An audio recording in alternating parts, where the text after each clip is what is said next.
Welcome to the NerdLore podcast. I'm one of your three hosts, Crashstarling. Scandal, baby. That's right. And we are Sans One Shiny Shoes today. But today we are going to be talking about, and actually coming back to one of my favorite topics. We're going to be explaining Danganronpa to someone who does not watch anime. So you figured out everything, but you could just die. You don't have to live with the suffering anymore.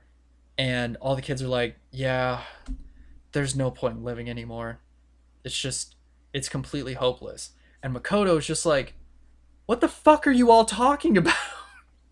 He's like, are you serious? No, we have plenty to live for. So I am looking forward to this. But first, Scandal, you have an announcement? Yeah, I just wanted to I wanted to first say thank you to everybody who supported us, especially lately. We've seen a huge increase in views and downloads and listens, so we appreciate that. Makes us feel good, makes me feel good whenever I can see that apparently people are enjoying our content. That being said, I did want to say that I apologize. We're back after missing a week because I messed up, and yeah, now we're back on it, and hope to see you guys continue to show your support for us. Okay. So, so Danganronpa, right? Like, we're just gonna get into this. So, this is an anime murder mystery, right? And actually, I'm gonna put a spoiler warning right now. If you have not played Danganronpa, the first one, this is a complete synopsis of that. So go play that first beforehand and come back in, 80 hours when you finish the game. So, murder mystery, anime, just weird shit, right? We're going to start with the location, which is this is this takes place in Japan at a school called Hope's Peak Academy. And the interesting thing about Hope's Peak Academy is that this is the culmination of the world's greatest talent at the high school level. So you're like, what does that mean, right? So the world's best baseball player, the world's best coder, like arts, knowledge, any type of skill can be transferred, and you're basically recruited by this school when they're like, you are the best of the best. Come study so we can figure out how to make your talent even better, right? Mm, So if you're a student at the school, you're the best at something. right, right. And this particular game, this is the first in the series out of all of the media that they've covered, and there's a ton, that you are the character known as Makoto Naegi. And unlike literally the apparently dozens of other students that you're not introduced to, you don't have a specific talent. You are in fact drawn through a lotto. Like they picked one student out of the entire world and were just like, "You're going to Hope's Peak."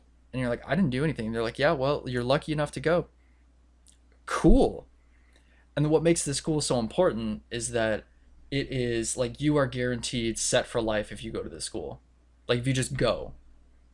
So much so that there's more to that, but that's for a different video. So I'm gonna name off the 16 characters Well, that 16 characters. I'll make it fast. There are 16 characters, right?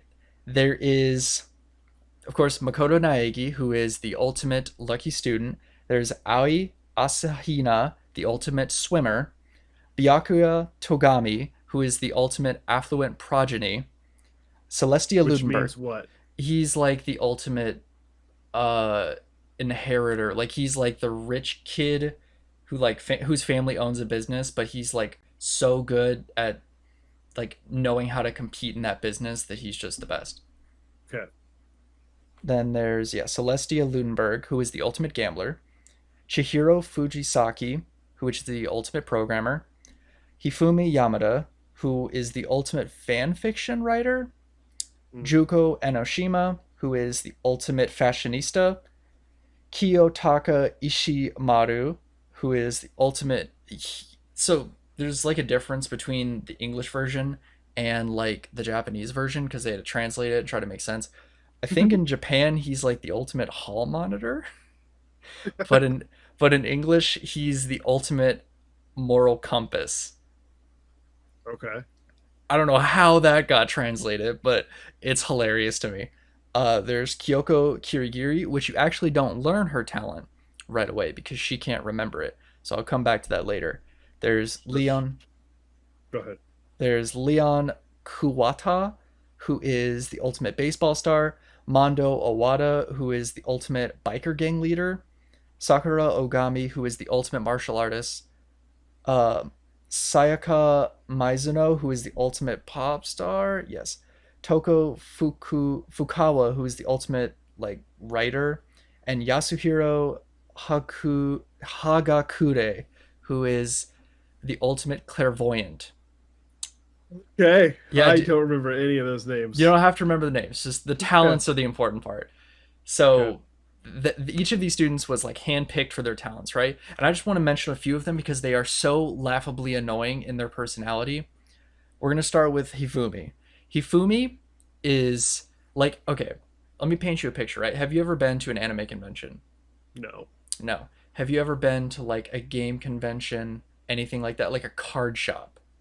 Yes. And have you seen like the big dudes with like the greasy hair and the glasses? You know what I'm talking about? Now imagine Uh-huh. that that character is then drawn and then has like the face of a hamster. Like he has the little like loop thing here, Okay. and Okay. he writes fan fiction, and apparently he's So just so good at it. big hamster man. Big hamster man. That is Yeah. Hifumi. And this dude is trash. I just trash. I hate this man. What makes him so bad is that he like in a game that is like super anime, right? He is just all about anime. He is taken from like the stereotype of those guys at the card shop and just turned up to 11, and I hate him. I hate him so Okay. much. The other ones that I want to mention is Sakura Ogami, who is the ultimate martial artist, right? So Okay. there this is a woman, by the way. This is Okay. like a 6'4" hulking mass of a woman with like long hair, just like a scar in the middle of her face, like just a badass. Like people made jokes like in the beginning of it where they couldn't tell if Sakura was a man or a woman, and Sakura's like, "I'm a girl," and everyone's like, "Are you sure?" And then there's Yasuhiro Hagakure. So what makes him so fun is that he's the ultimate clairvoyant, right? Like he sees the future. He can pull past the veil and just pull information from the future, right? With 30% accuracy. Yeah. I thought he was supposed to be the best. Yeah. No, he is the best. 30%. You want to talk about how the hell did this man get in? How the hell did this coin flips? You have a 50% chance of guessing, right? But he has a 30% chance of guessing. Like, So but maybe the veil is so hard to read that 30% accuracy is the best you can do. I guess so. Plus, in like the fandom, everyone just calls him Weed Man Oh, because he's a stoner. He's just, or he like acts like a stoner. He's like an idiot. He's just an idiot who can guess with 30% accuracy, right? so they took the stereotypical hippie crystal reading person. Yeah. No, you nailed it. That's literally him. Okay. Yeah. So next, the only other things that I want to mention is that there is Kyoko, which I said you don't know her talent yet, right? Don't ever mention cup noodles around her. Just throwing that out there. Just don't. That's the only note I have.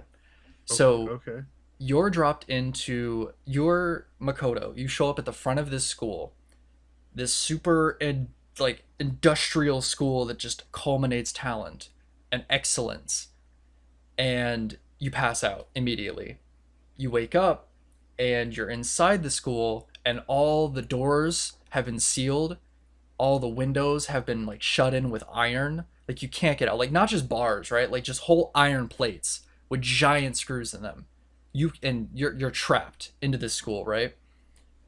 So you're immediately like, what the hell is going on? Why are we trapped in this school? Nobody knows anything. Nobody can figure out why they're trapped in this school.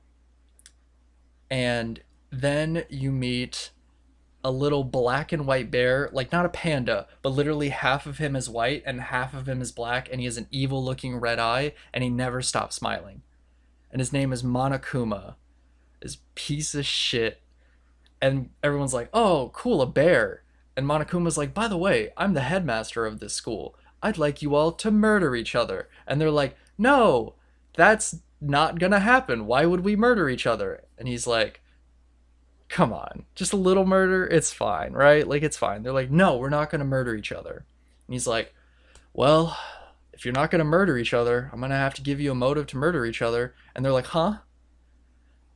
So the first case is they're given motivation by each of the children is shown a video of their loved ones disappearing, or like something involving their homestead, right?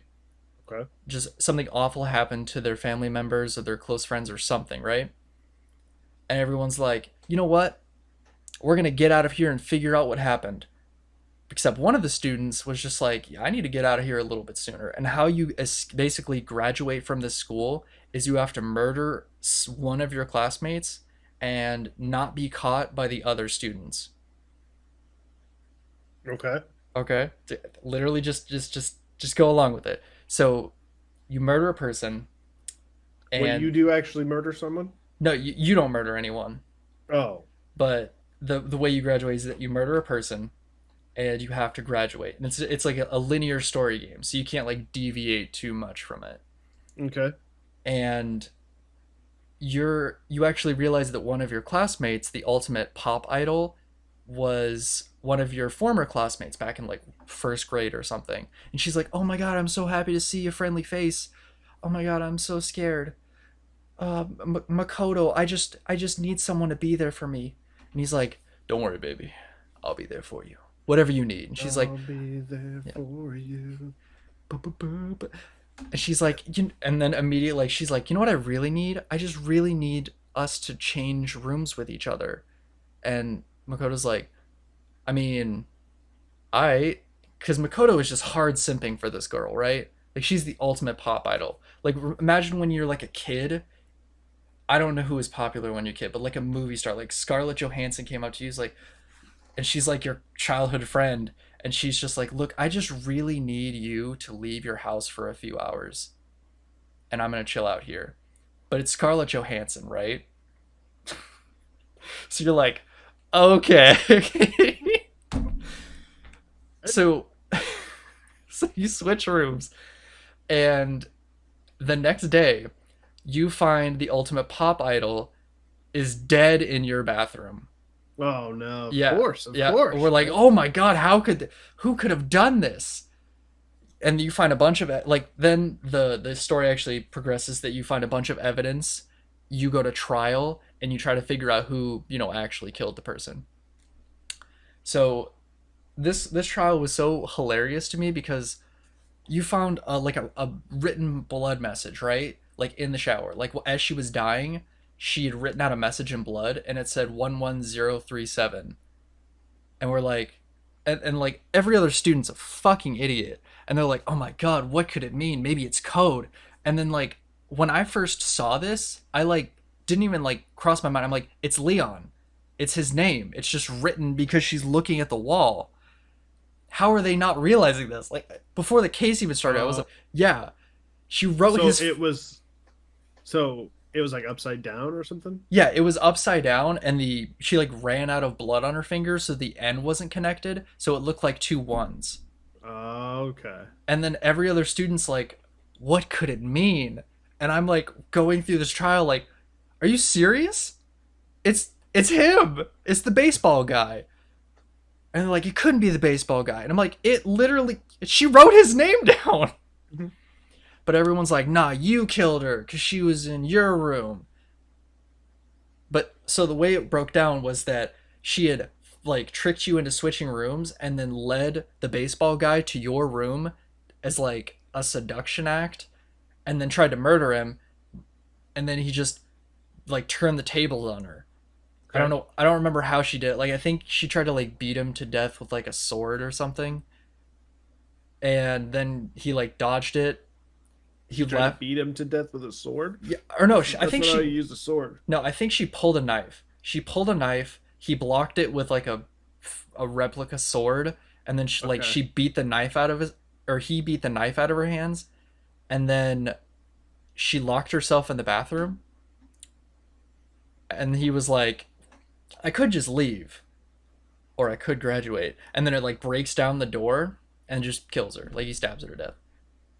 Okay. Nice. Nice. Yeah, so you're like, wow. So the first time I played this, I'm like, this game's gonna be easy. I mean, they wrote his name down. Like this is just easy. Nah.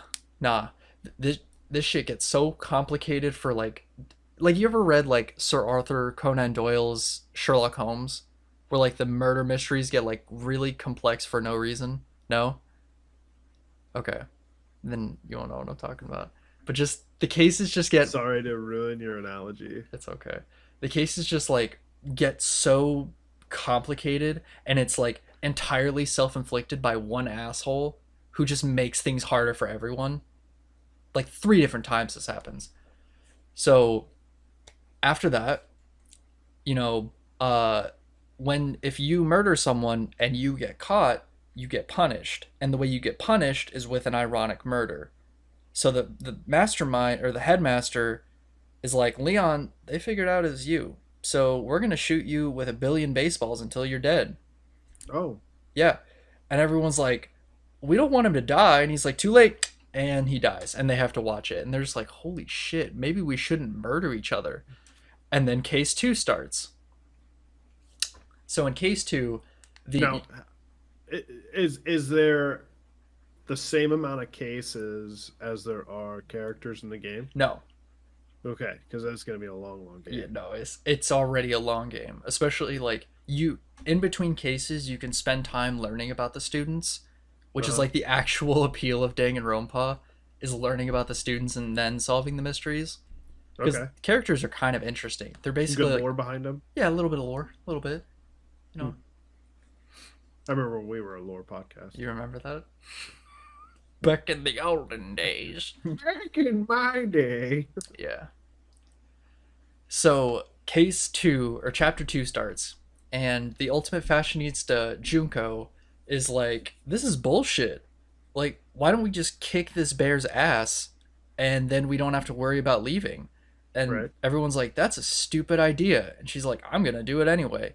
So she like goes against the headmaster, and this is so ridiculously strange. She's just like, you stupid bear, we're gonna figure out how to get out of here. And then she like steps on the bear and he's like, this is assault against your headmaster, protect me, spears of Gungnir. Like he literally yells that, and I'm like, what is happening? So then Junko gets impaled with fucking spears all throughout her body, and all the kids are around, they're like, what the fuck?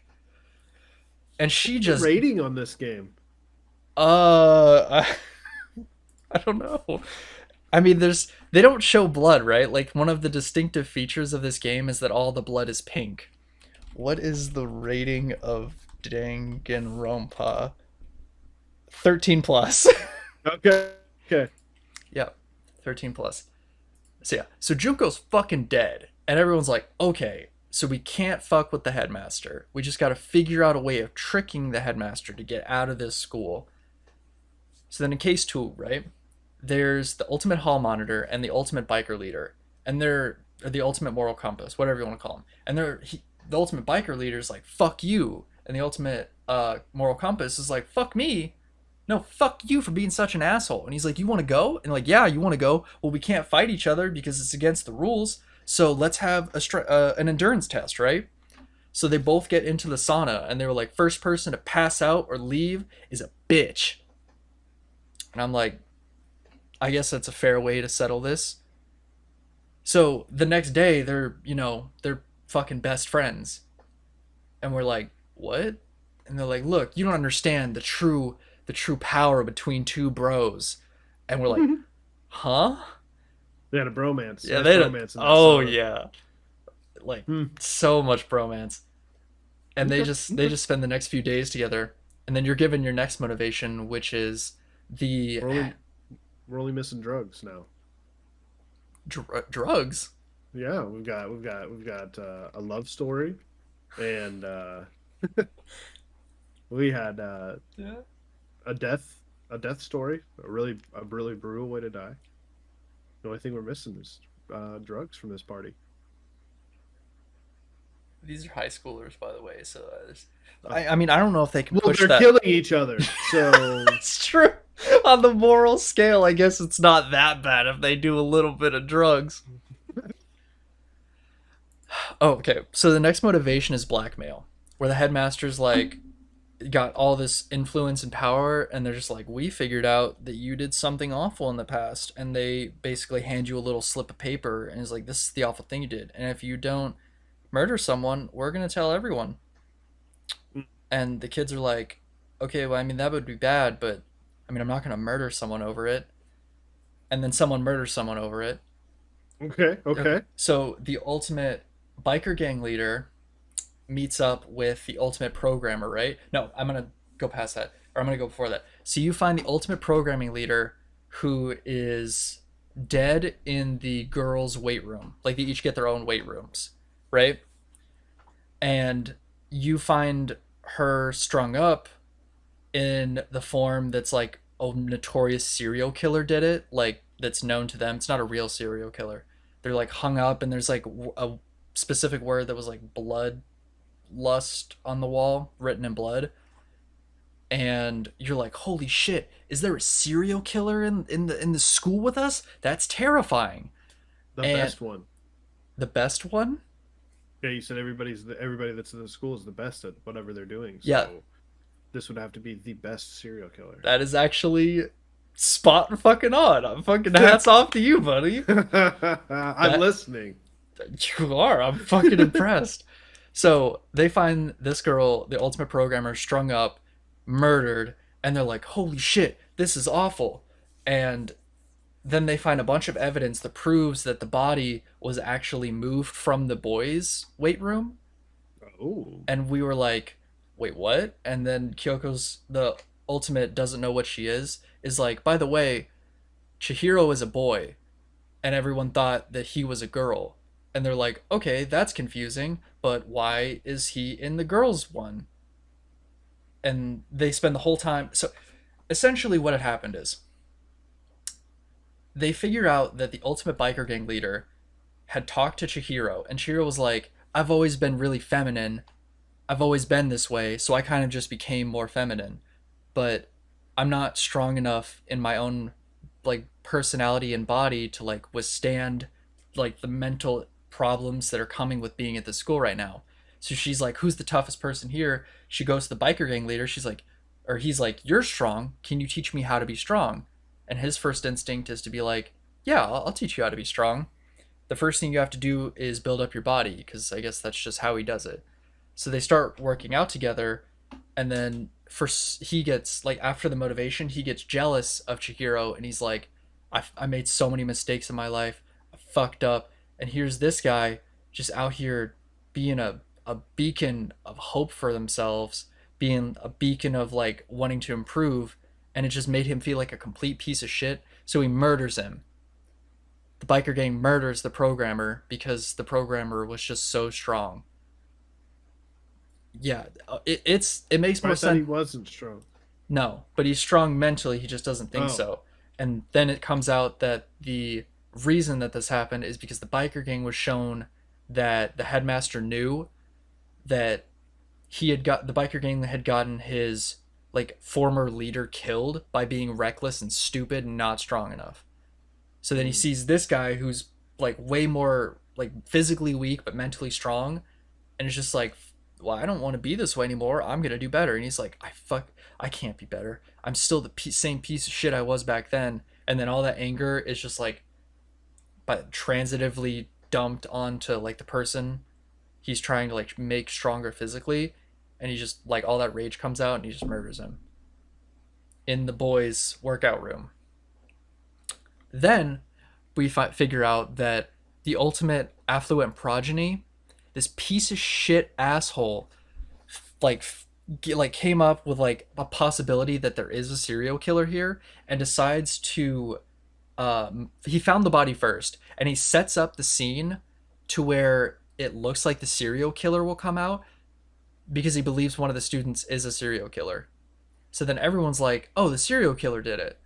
And he's like, "Yes, this is exactly what I wanted." And this was just to bait the serial killer coming out. You find out, you remember the ultimate writer, like barely, Yeah. right? Yeah. Hmm. Split personality. So anytime Hmm. she faints, sees blood, or sneezes, she shifts into a serial killer who lusts after cute boys by murdering them. Oh, And we're like, that's some anime shit right there. That's some yeah. anime shit. So he fucks with a crime scene to try and bait the serial killer out, and we're all just like, why did you do that? And he's like, I just wanted to prove that I could do it, and I got the serial killer to come out. You're welcome. And we're like, okay, cool. Huh? So you figure out it's the biker gang leader, and now you know that there's the serial killer. So then case 3 starts, right? And there's a saucy little bath scene in there, a little saucy bath scene where you're one of the you sneak in to peek on the girls in the big bathhouse, and I guess they just keep going to the bathhouse because they find a laptop in there that they had found previously, but the ultimate programmer had put and like constructed an AI onto this computer to help them escape, right? Okay. Sure, like why not? They did it in like a day, but whatever. Uh so this program is named Alter Ego and is like the same face as Chihiro, the person who just died. Okay. And then they're like, "Oh, what else can you do?" And Alter Ego pulls up the face of the biker gang leader, right? Okay. And they're just like, and then the ultimate moral compass, they like just became like best bros, right? And he's like, "Bro, is that you?"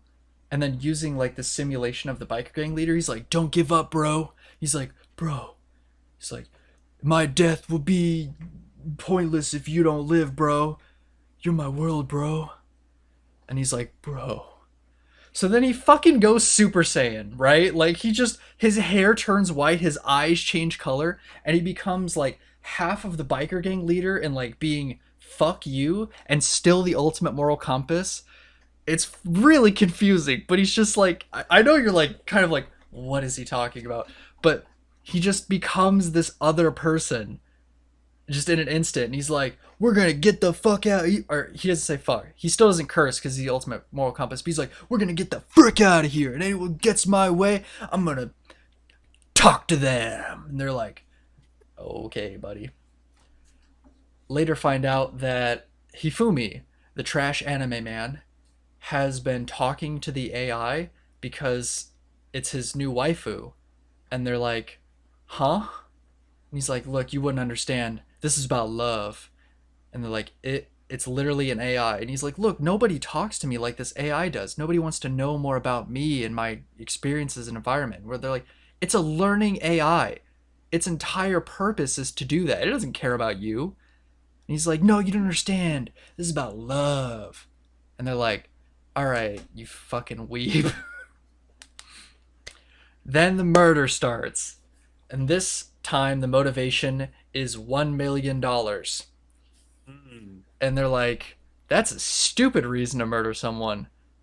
We don't even we're children. We don't need that much money." But of course, there's a murder. But there's a murder. Not just I'm going to take you through the steps of how this murder happens, or how this murder occurs to them, and explain to you the like in the moment why this is so goddamn confusing. Okay. So they hear a scream. It's Celeste. She's been attacked with a justice hammer, right? It's literally a blue hammer. It's small and it says Justice Hammer number 1, right? So they're like, "Holy shit." And she's like, "I took a picture of this guy in a Gundam suit attacking Hifumi." And they're like, "Oh fuck, that's probably bad if he's running around beating people with hammers." And they're like, "All right, we got to go find Hifumi." So they find Hifumi, and they find him with like blood next to him and Justice Hammer number 2. He's been hit on the head, and but he's fucking alive. And they're like, "Holy shit, you're alive!" He's like, "Yeah, I have to go lay down. Like I feel like I'm dying right now. And they're like, yeah, that makes sense. They take him to the nurse's office, right? Hmm. And then they're on the search for the ultimate clairvoyant who's gone missing, and they can't find him. So Hifumi's in the nurse's office. They find Yasuhiro stuffed into a locker in the Gundam suit, and they're like, "What the fuck are you doing? Are you running around beating people with hammers?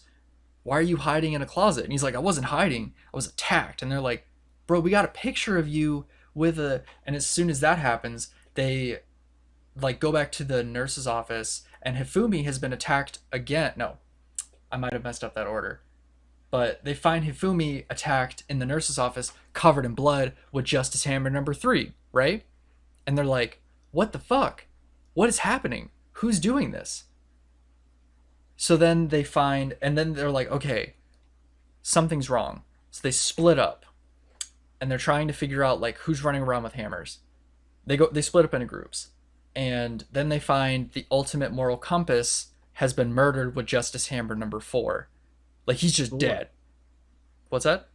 that's a good lore. It's a lot of Justice Hammers. Yeah, there's a lot of fucking Justice Hammers. And they're like, holy shit, he's fucking dead. And they're like, we got to do something. So then they're like, okay, we know where his body is. Then they hear Celeste scream again, or someone scream. No, I don't remember who. And they go back to the nurse's office, and Hifumi is gone. And all that blood that was on the floor is just not there anymore. Then they go back to find Taka. Taka's body's gone.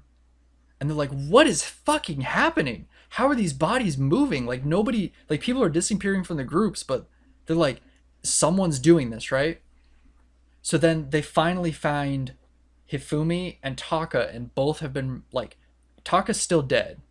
And Hifumi is literally, like, bleeding out, just completely dead. Like, he's about to die.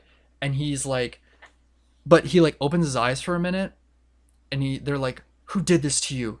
And he's like, the light. I see it. I loved all of you dearly. And we're like, shut up, anime fucker. Like, who did this to you? And he's like, Yasuhiro. And dies. And they're like, oh, this is an open shut case. Like, it doesn't make any sense, but he literally said Yasuhiro's name. And that's the ultimate clairvoyant's name. Okay.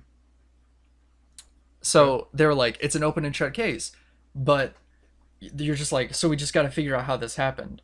And they like kind of piece it together, but there's like not enough of like a contingency to do it. So like, okay, what if something else happened? And then you kind of like it dawns on you that because he's like a regal gentleman in his own mind, Hifumi only refers to people as Mr. and Mrs. last name, and Yasuhiro is this guy's first name. And you're like, that's kind of weird. Why? That's really weird. Why would he do that? Like he's had this habit this whole time. Why would he suddenly change it? Unless, and they're like, uh what if someone else has the last name Yasuhiro? And they're like, well, how would that work? They're like, well, there's only one way to check. It's in your student handbooks or something like that. And they're like, what if Celeste, the ultimate gambler, actually gave us a fake name? And I'm like playing this and I'm like, what the fuck is happening?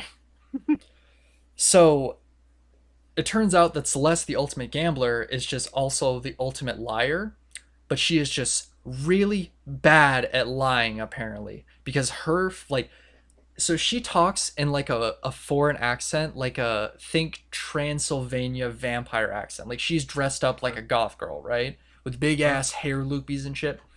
And like she's like lying through this whole case, but she set this whole thing up to where basically they had murdered Taka whenever like people split up for whatever reason. And they had murdered him with number 4, right? So then they used number 1 to set the stage, number 2 to like show like hurt Hifumi a little bit, and then they used blood packets in the nurse's office, and number 3 to make it look like Hifumi had been really fucked up, even though he hadn't taken that much damage. And then Hifumi might have went and gotten Taka at that point or way before that because it's undetermined since they don't have time frames. So he murders Taka, and then they move. He moves the body to a different room under Celeste's orders.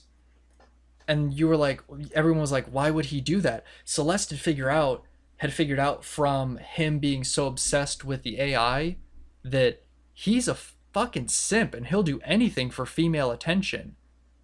So she's a female, so she gives him attention, and she's like, hey, help me plan a murder. And he does. So he moves the body to a different location, and then Celeste fucking murks him in that same location. But she doesn't hit him hard enough to actually kill him. He just bleeds out. And that's how case 3 ends. Is that Celeste is the killer, used a fake name, and you figure that, like, you just. She just. So like 8 people are dead right now. 1, 2, 3, 4, 5, 6, 7, 8. Yeah, 8 people are dead. Okay. Yeah. Okay. I'm just trying to follow along. You're good. I don't remember any other names, but I'm trying to follow along here. You don't have to. All right. So, case 4, right? They figure out that there is a betrayer among the remaining students, right? There's a mole that's feeding the mastermind information, which is like Okay. the laptop had gone missing before, and that's like why everyone. I think that's why everyone split up, was to go find it, and that's why Talker got murked, because he was alone looking for this laptop. And uh everyone, then the mastermind's like, you know who the mole is? I'll tell you. And that becomes the motive for murder. They're like, it's actually Sakura, the ultimate martial artist. And the reason that Oh, she's the mole is because she is super afraid that her family's been hurt, because her family's like full of super strong individuals, and it's like a bloodline thing. So she like agreed to like feed the mastermind information. okay. And this case was like really weird because it was 3 people had met Sakura before she died. She also dies, by the way. And you find her in a locked room that you can only get in from the inside. So, like, nobody else is in the room. Okay. And she's just dead in that room. And you have to figure out, like, how did this door that can only be locked from the inside get locked? Like, it can only be locked, like, when the door is closed and from the inside, essentially. So there's no other way in the room, basically. And no one was in the room, but Sakura had been murdered somehow. So Okay. 3 people had met her before she died. All of them had attacked her, like, physically, but she's like a martial artist, so she had enough control to just be like, I'm really sad, but I'm not going to beat the shit out of these people. I would destroy them. And you find out that Sakura had poisoned herself as a resolve, as like an apology for like almost getting the students killed and like fucking up their chances of escaping. And then you find out that the best friend that she had made there, the ultimate swimmer, Hmm. literally planted evidence because she had found a fake suicide note the mastermind had left for her to find from Sakura. It wasn't signed or anything. She just assumed it was from Sakura, and she was like, I can't handle all the mastermind wrote like, I can't handle all the pain and suffering these people have caused me. I'm just gonna end my own life. And the swimmer girl's like, these pieces of shit need to die because they fucked with my friend. So she plants evidence to make it look like it's like Sakura locked herself in and drank poison. So she plants evidence to make it look like someone else had poisoned Sakura in like her protein coffee. So you spend the whole time figuring out that Sakura was actually the murderer and the victim, and nobody dies Except for her. except for her. Okay. So there's only 2 more cases, right? Okay. This one, basically, like, there's the girl who can't remember what she is. Her name's Kyoko, and she's like, she always feeding you information, right? She's always like that character who seems to know more than they're letting on. And come to find out that she's the ultimate detective. Yeah. Oh. So she's been feeding you information this whole time, and she's just like pointing you in the right directions. So you've been working with her a lot. So you come down with a fever, like you, the character, and you're basically stuck in your room and you have a fever, and like an idiot you take a nap in a full winter jacket, so you're sweating profusely, and in Mm-hmm. like your hazy state you like wake up and you see a figure in front of you with a mask on and like a trench coat and like holding a knife against you, like Okay. they're just like ready to kill you. And then you pass out again because you're delirious. You wake up again and you see the ultimate detective girl, and she tells you that there's not actually 15 students at this school. She found out that there's supposed to be 16. And you're like, how the fuck did you find that out? And she's like, I have a key that lets me get into any room in the school. So I've been using it to get into offices that you guys can't access to gather information so we can take this mastermind down. And you're just like, all right, cool, whatever. So then, once again, a body is discovered, and it's the person in the mask, right? The mask and the trench coat has been murdered with the same knife that they had brandished against you. And everyone's like, holy shit, who is this person? Because everyone's accounted for. Like, they can't figure out who this person is. So they're like, all right, let's go ahead and try and like get some information off of the body, like see how they like really died, because there's been cases Roll for before. perception. Yeah, basically. Then the body fucking explodes from a landmine. And they're like, Oh. yeah, they're like, holy shit, what just happened? And then Makoto, like a fucking idiot, tells everyone that he had seen the person the day before in his room. And everyone's like, you're the fucking killer. And he's like, no, I'm not. And the mastermind's like, time's up. All right, go ahead and vote on who you think the killer is. And everyone's like, Oh. and Makoto's like, there's no time limit. And there's like, well, unless you have any other way to prove that someone else could have, gotten around the school, like into your room, then you're the killer. And at this point, like, Kyoko has that key to get into every room in the Mm-hmm. school, and you get a choice. You can rat her ass out, or you can trust her and let her live. Okay. Okay. So I'm gonna just tell you what happens if you rat her ass out, right? So Okay. as the ultimate detective, she's literally the only person who's gonna be able to take down this mastermind, because she has all of the evidence collected against the mastermind so far. So you rat her out. She dies. And you get the bad ending, where you stay at the school for the rest of your life with the remaining students, one of which dies off camera. It's the serial killer girl. And then Okay. there's 3 dudes and 1 girl, and you each have a baby with the girl. And then the game ends. Oh. Yeah, just fucking ends. And that's the bad ending. So if you decide to trust Kyoko and you're like, well, there's no other way it could have been anyone else but me, I guess. Except we don't have enough evidence and we're out of time. So everyone's like, well, I guess we're voting for you then. And you're put into the same execution as the detective girl was, where you're like strapped to a chair and you're about to be like crushed and thrown into like a furnace. Okay. And there's like a screen behind you that's like the Monokuma bear laughing. And then right before you die, the AI that the programmer had like created had like there I guess there was like a tiny bit of it left into like the network of the school, basically took over the execution just for a moment because you're the ultimate lucky student, and saves you and throws you into this like a giant dumpster instead, but you survive. Okay. Okay. Yeah, so you're the ultimate lucky student, so of course you survive, plus you're the pro tag. So Kyoko uses her key to come and get So you. now, so now you know why you're there. Do Because you? you're the ultimate lucky person. You were the best at being lucky. Pretty much. But like you know why you're there, but you don't know why you're like in this like trapped in the school right now. Okay. So the mysteries that are left are, who is the mastermind? Why are you trapped in the school? And how do you get out, right? So the 16th student, Merkuro Ikusaba, the 16th student hiding somewhere within the halls of this school, watch out for her, is a meme. In like one of the characters says that to you, and people are just like, anytime you say that name, it has to be followed by the rest of that dialogue. The 16th student hiding somewhere within Okay. the school, watch out for her. Okay. So they make a bet against the mastermind. They're like, look, if we can figure out all 3 of these mysteries, then you have to admit that you lost and we win, and you have to let us go. And the mastermind's like, you guys suck. All right, deal. So you figure out that you go back to case 5, right? And this is how you have to start to prove it, is that A, Makoto is not the killer, why are you in the school, all that stuff, and who the mastermind is.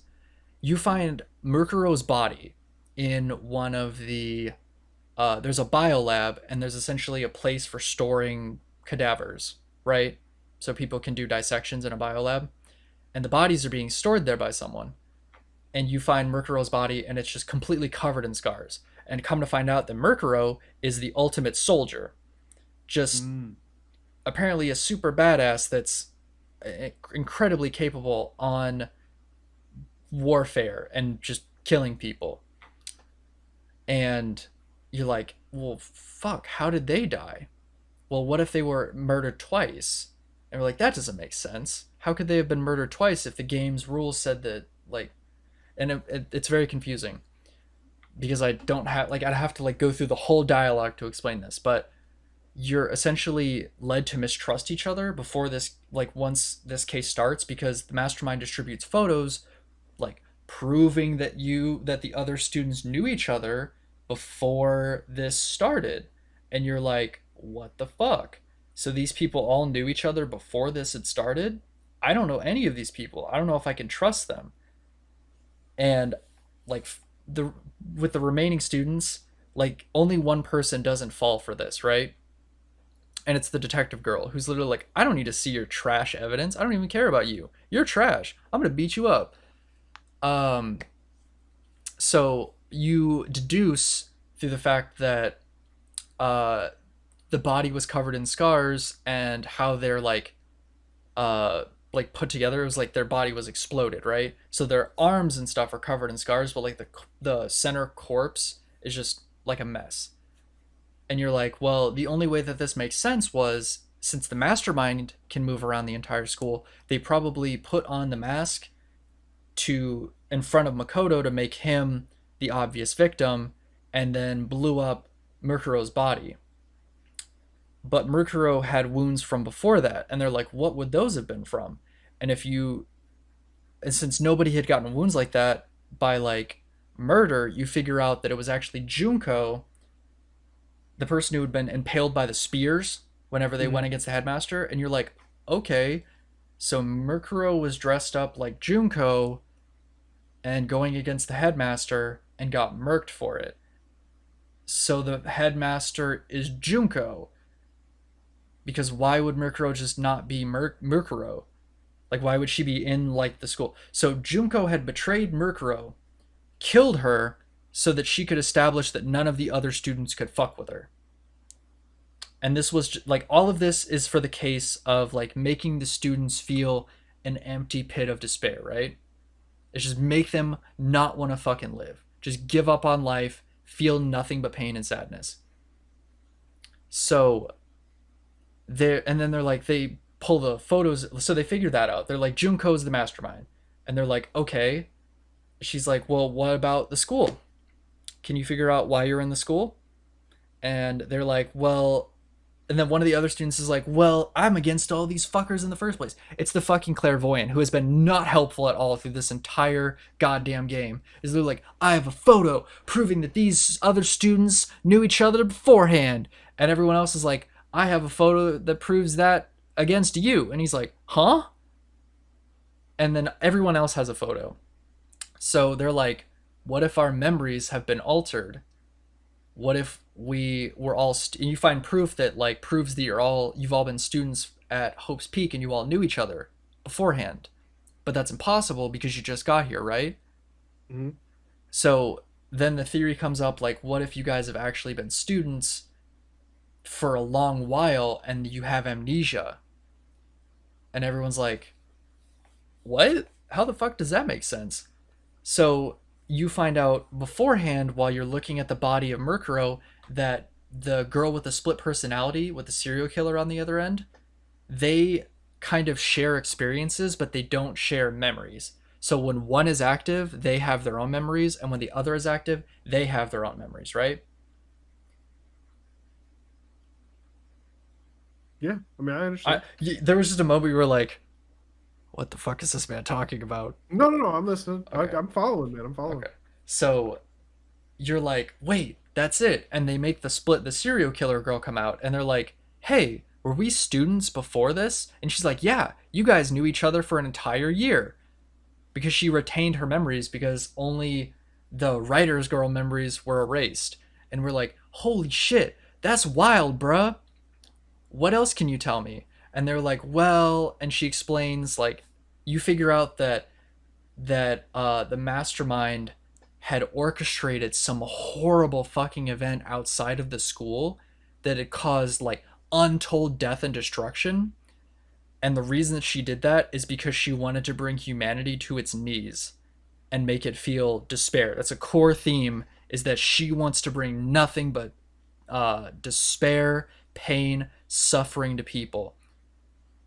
And the serial killer girl informs you that uh,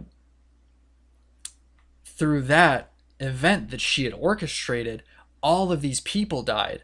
And the people that survived were so pissed because they have to live shitty fucking lives on the outside while we lived privileged, like talented lives, like full of success and hope on the inside of the school. So they were going to come kill us. So the students, at actually with the headmaster's permission, and like he had orchestrated them turning the school into a shelter to like kind of give the world hope, because they were like, look, if these people who are full of talent can survive, then maybe the world will still have hope, because it's Hope's Peak Academy. Like they have to retain the world continuing on. So this allowed the mastermind, who was already disguised as a student, to basically, after she had orchestrated this big event and covered it up and made it look like it was someone else's fault, she was like she had basically, they had all trapped themselves inside the school. She erased all their memories and then started broadcasting these kids murdering each other, like the culmination of Oh, peak, to the rest of the world, to basically like push forward all the destruction she had caused. So people like, they wanted the kids to be the pinnacle of hope, and like they wanted people to look like, if these kids can keep going, then we can keep going. But now they're seeing these kids fucking murdering each other. And then she just wanted to cause them more pain, be like, look, even if you're the most talented person in the world, you can't escape from death. You can't escape from despair. Like it's inevitable. And all of the kids are just like, holy shit, the world outside is destroyed. The world in here is a nightmare. My family's probably dead. Like like they just go through this entire list of like reasons that like, why should we even go on? Like why even live? And the mastermind's like, you shouldn't. Go ahead and vote. So you figured out everything, but you could just die. You don't have to live with this suffering anymore. And all the kids are like, yeah, there's no point in living anymore. It's completely hopeless. And Makoto's just like, what the fuck are you all talking about? He's like, are you serious? No, we have plenty to live for. Like, you have to figure out what happened to your corporation and your family. Like, you have to go find your brother. Like, you're gonna trust the fucking evil mastermind to tell you that these things happened? Fuck him! And everyone else is like, yeah, fuck that mastermind. And then they all vote to stay alive and get out. And Junko's like, well, I didn't see that coming. And then every punishment that you had seen up to this point that had caused murder, Junko puts herself through all of them and fucking dies. dang. And that is, so at the end, Junko's dead. The remaining people right now are you, the ultimate lucky student, the ultimate affluent progeny, the detective girl, the swimmer, the writer girl, and the clairvoyant weed man. And you essentially are given the pass key, the like key code to get out of the school, and you end the game with like all of these kids going, no matter what we find out there, like we've got each other and we've already survived through this whole horrible ordeal. We're going to do whatever we can to keep each other safe and bring hope to the world. And you're just left with them leaving through the entrance of the school into the unknown. Okay. And so whenever you finally finish it, you just slowly put the controller down, look up at your screen. and just scream, "What the fuck did I just put Uh, myself through?" well, like, to be fair, this is one of my favorite series because I love the whole different, like, the whole, like, clashing of ideals of, Hmm. like, it's like a metaphor of, like, the world's gonna do everything it can to screw you over, and people will sometimes do whatever you can to screw them over. But if you persevere and you don't lose your hope that things can and will get better, then you can do anything, even survive, a mastermind orchestrating a class, murder fest. Right. But yeah, I fucking love this series. So what do you think? Um, I think the storyline behind it is interesting. You know me, I'm not a big anime fan. I really liked the Castlevania series, but I really liked that, I think, because I played that as a kid.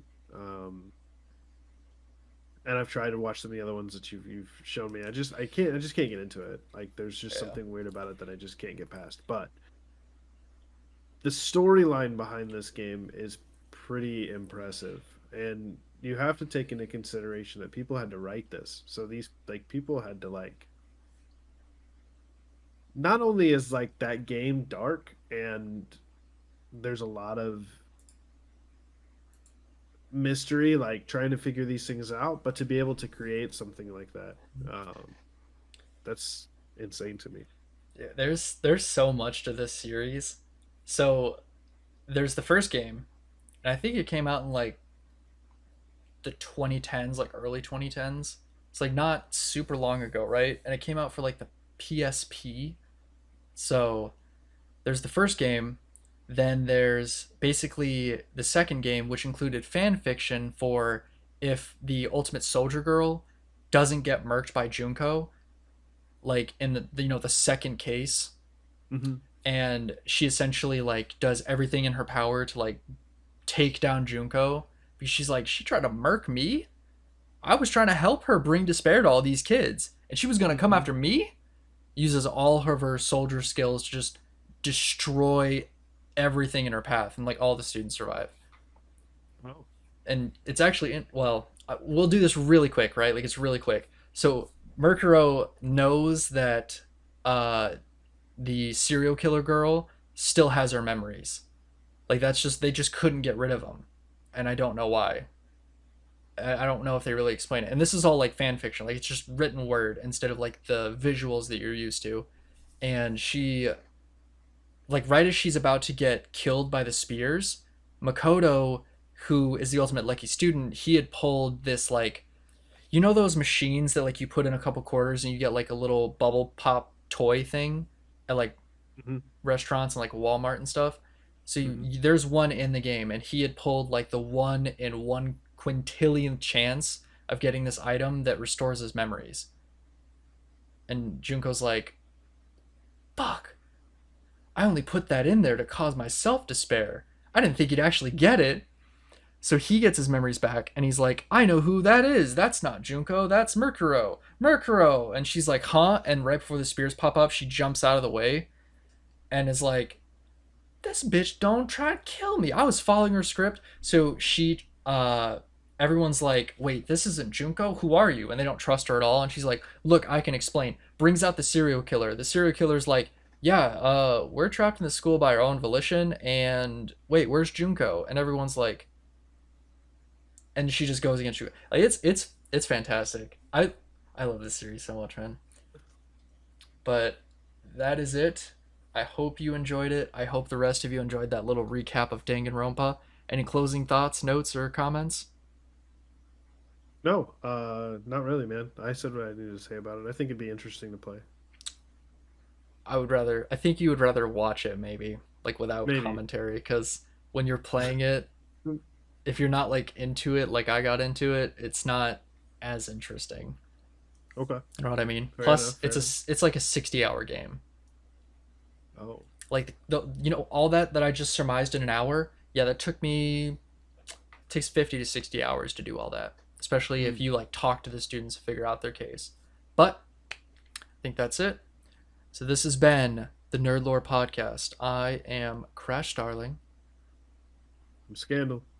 Thank you for joining us and have a lovely night. See ya.